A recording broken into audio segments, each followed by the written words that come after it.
देखिए, चुनाव खत्म होते ही बीजेपी ने अपनी ही पार्टी के 3 बड़े नेताओं पर बड़े एक्शन लिए हैं। इन्हों को नोटिस भेजा है और नोटिस भेजकर सीधे तौर पर पूछ लिया है कि बताइए, आपने पार्टी विरोधी गतिविधियां की है तो आपको क्यों ना पार्टी से निकाल दिया जाए। मैं आपको बता दूं कि इन 3 बड़े नेताओं में पूर्व केंद्रीय मंत्री आर.के. सिंह, अशोक कुमार अग्रवाल और उषा अग्रवाल, ये 3 लोग हैं जिनको नोटिस भेजा गया और नोटिस भेजकर सीधे तौर पर पूछा गया है कि आपने पार्टी विरोधी गतिविधियां की है और पार्टी विरोधी गतिविधियां करने के कारण आपके ऊपर पार्टी को संदेह है। तो ऐसे में आप बताइए 1 सप्ताह के अंदर कि आखिर आपको पार्टी से निष्कासित क्यों न किया जाए। मैं आपको बता दूं कि आर.के. सिंह के ऊपर पहले भी आरोप लगे चुनाव के दरमियान कि वो पार्टी विरोधी गतिविधियों में शामिल हैं।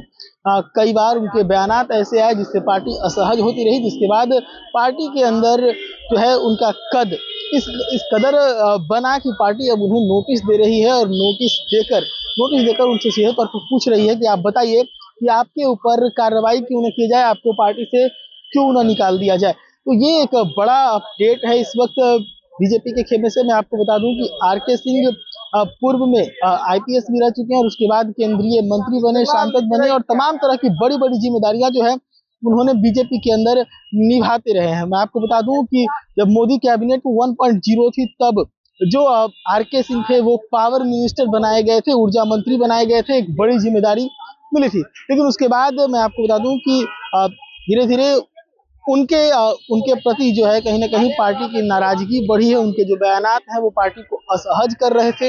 अब ऐसे में पार्टी ने बड़ा कदम उठाया है। चुनाव तक तो संयम रख लिया पार्टी ने, लेकिन जैसे ही चुनाव समाप्त हुए आर.के. सिंह के ऊपर बड़ी कार्रवाई कर दी है। आर.के. सिंह के साथ साथ उषा अग्रवाल और अशोक कुमार अग्रवाल के ऊपर कार्रवाई हुई है और इन लोगों को सीधे तौर पर नोटिस दिया गया है। मैं आपको बता दूं कि 2025 का विधानसभा का चुनाव हुआ है और ऐसे में इस चुनाव के दरमियान कई जगहों पर ऐसे बयानात आए थे आर.के. सिंह के, जो कहीं ना कहीं सम्राट चौधरी के छवि के ऊपर सवाल खड़े करने वाले थे। तो अनंत सिंह के जो है अनंत सिंह के को लेकर भी कुछ ऐसा उनका बयान था जिससे कहीं ना कहीं गठबंधन के अंदर असहजता बन रही थी, जिसको लेकर पार्टी ने अपनी कार्रवाई की है। और पार्टी की कार्रवाई के बाद अब देखने वाली बात होगी कि जो 7 दिन का मोहलत मिला है, क्या उस 7 दिन के अंदर आर.के. सिंह कोई जवाब देते हैं, या आप जवाब नहीं देते तो पार्टी आगे क्या कार्रवाई करती है।